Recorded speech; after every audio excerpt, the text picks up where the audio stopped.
मैं ये कहना चाहता हूं कि महेंद्र सिंह धोनी ने जानबूझ के ये वर्ल्ड कप हरवाया। वो नहीं चाहता था कि किसी की कैप्टनसी के नीचे वर्ल्ड कप जीता जाए।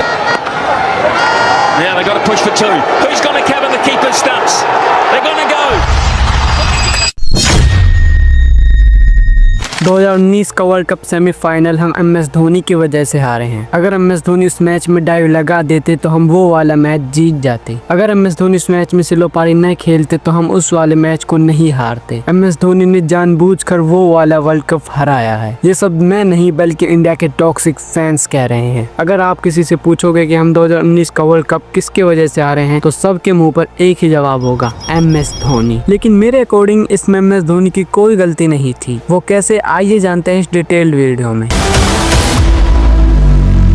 देखिए, इस मैच की शुरुआत होती है 10 जुलाई 2019 को, जब इंडिया अपना सेमीफाइनल मैच न्यूजीलैंड के साथ खेल रही थी। मैच शुरू होता है, न्यूजीलैंड टॉस जीतकर पहले बल्लेबाजी करने का फैसला करती है, लेकिन न्यूजीलैंड की विकेट्स बैक टू बैक गिरने लगती हैं। लेकिन केन विलियमसन अपनी टीम के लिए खड़े रहते हैं और इस स्कोर को बहुत अच्छा पहुंचा देते हैं। लेकिन जब इस इनिंग के कुछ ओवर्स बच रहे थे तभी इस मैच में बारिश आ जाती है और बारिश इतनी तेज आती है कि ये वाला मैच बंद कर दिया जाता है। अब वैसे ये सेमीफाइनल मैच था तो इसीलिए इस मैच को दूसरे दिन के लिए शिफ्ट कर दिया गया, यानी 11 जुलाई 2019। अब जब अगले दिन न्यूजीलैंड अपने अगले कुछ ओवर खेलने आई थी तो न्यूजीलैंड की टीम स्ट्रगल करती हुई दिखाई दे रही थी, जिससे साफ साफ पता चल रहा था कि इंडिया के बल्लेबाज भी इस पिच पर स्ट्रगल करेंगे। इस पिच पर बॉलर्स को स्विंग मिलने लगी और ये तो आप भी जानते हैं कि न्यूजीलैंड के पास कैसे बॉलर्स हैं। कैंट बॉल, जो कि पावर प्ले में अपने स्विंग और पेस के कारण जाने जाते हैं। वेल, न्यूजीलैंड जब अपनी इनिंग खत्म करती है तो इंडिया के लिए 240 का टारगेट दे देती है। अब वैसे टारगेट इतना बड़ा नहीं है, लेकिन इस पिच पर ये वाला टारगेट कोई इजी नहीं होने वाला था। इंडिया बल्लेबाजी करने आते हैं, इंडिया के टॉप ऑर्डर के बल्लेबाज फ्लॉप हो जाते हैं।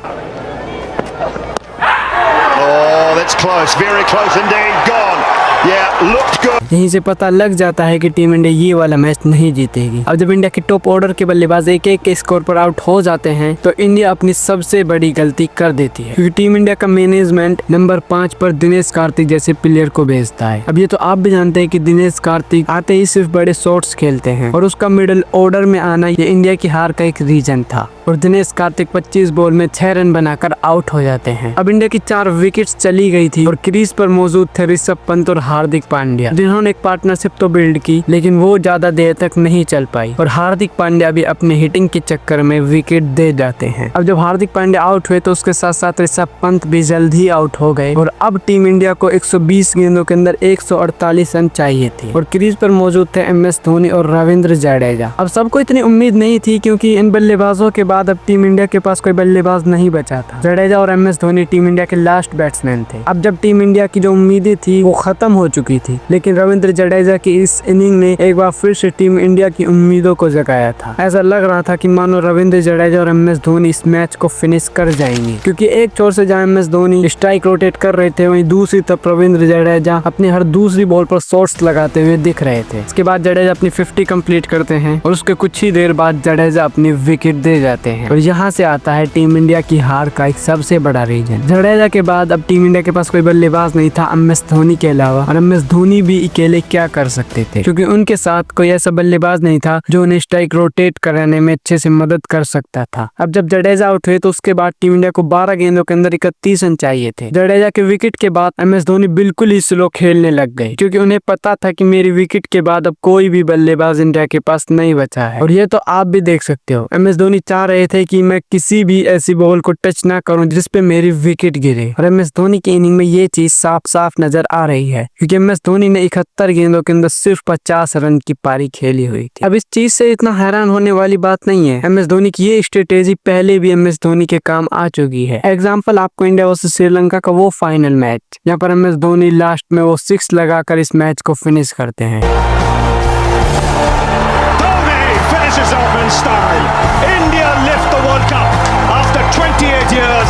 लेकिन इस 6 से पहले MS धोनी ने अपनी पारी कुछ इस प्रकार ही खेली थी। MS धोनी इसी प्रकार स्लो खेल रहे थे और एंड में जाकर जब उन्हें मौका मिला तो इस मैच को फिनिश कर दिया। लेकिन 2019 के वर्ल्ड कप में शायद MS धोनी के सोच का बिल्कुल ही उल्टा हुआ था। MS धोनी सोच रहे थे कि मैं इस मैच में एंड तक टिका रहूं और एंड में जाकर इस मैच को फिनिश कर दूं। लेकिन जब टीम इंडिया को 10 गेंदों के अंदर 25 रन चाहिए थे तब MS धोनी 2 रन के प्रयास में अपना विकेट दे देते हैं। Yeah, they've got to push for two. Who's going to cover the keeper's stunts? They're going to go. Got to get him. Directed. Oh, directed. और टीम इंडिया ये वाला सेमीफाइनल हार जाती है। अब हार का सबसे बड़ा रीजन ये नहीं है कि MS धोनी का वहां पर रन आउट हुआ था। हार का सबसे बड़ा रीजन था MS धोनी की पोजीशन चेंज होने, क्योंकि अगर MS धोनी दिनेश कार्तिक की जगह पर आते तो शायद फिर वो सेट होकर अपने अंदाज में इस मैच को फिनिश कर देते। लेकिन मेरे अकॉर्डिंग यहाँ पर सबसे बड़ी गलती टीम मैनेजमेंट की है, क्योंकि उन्होंने नंबर 5 पर दिनेश कार्तिक जैसे बल्लेबाज को भेजा जो कि बड़े शॉट्स के कारण जाने जाते हैं। लेकिन MS धोनी अगर नंबर 5 पर आते तो वो इस पारी को संभाल कर लाते और आसानी से इस मैच को फिनिश कर देते। लेकिन उसके बावजूद भी टीम मैनेजमेंट ने नंबर 6 पर MS धोनी की जगह हार्दिक पांड्या को भेजा। और हार्दिक पांड्या के बारे में मुझे बताने की कोई जरूरत ही नहीं है, क्योंकि हार्दिक पांड्या कुछ आखिरी ओवर्स में बड़े शॉट्स के कारण जाने जाते हैं। इस हार के बाद MS धोनी को जितना ट्रोल किया गया शायद ही किसी प्लेयर को किया गया होगा। मेरे अकॉर्डिंग इस मैच के हारने का सबसे बड़ा रीजन था टॉप ऑर्डर का फेल होना, क्योंकि टॉप ऑर्डर में टीम इंडिया के ऐसे बल्लेबाज थे जो इस टूर्नामेंट में गजब का परफॉर्म कर रहे थे, जैसे रोहित शर्मा, विराट कोहली और साथ में KL राहुल। क्योंकि रोहित शर्मा इस टूर्नामेंट में 500 प्लस रन बना चुके थे और 5 सेंचुरी बना चुके थे। एक टूर्नामेंट में 5 सेंचुरी किसी बल्लेबाज के लिए कोई आसान काम नहीं है, और उस बल्लेबाज का फाइनल में फ्लॉप हो जाना ये टीम इंडिया के लिए एक सबसे बड़ी हार का रीजन हो सकता है। और उसके साथ कप्तान विराट कोहली का फ्लॉप होना। MS धोनी अगर नंबर 5 पर आते तो शायद वो इस मैच को फिनिश कर सकते थे, लेकिन अब इसमें MS धोनी भी क्या कर सकते हैं जब टीम मैनेजमेंट ने ही उन्हें नंबर 7 पर भेजा था। अब देखिए, वैसे तो ये वीडियो किसी के हेट के लिए नहीं थी, लेकिन अगर बाय चांस मेरे कुछ ऐसे वर्ड इसमें आ गए जिनसे आपको बुरा लगा हो उसके लिए माफी चाहता हूँ। वीडियो पसंद आई हो तो वीडियो को लाइक करके चैनल को सब्सक्राइब कर लेना। और आप देख रहे हो कि आप में से 99% लोगों ने चैनल को सब्सक्राइब नहीं किया है, तो जरूर से चैनल को सब्सक्राइब कर लेना। वीडियो देखने के लिए बहुत बहुत शुक्रिया।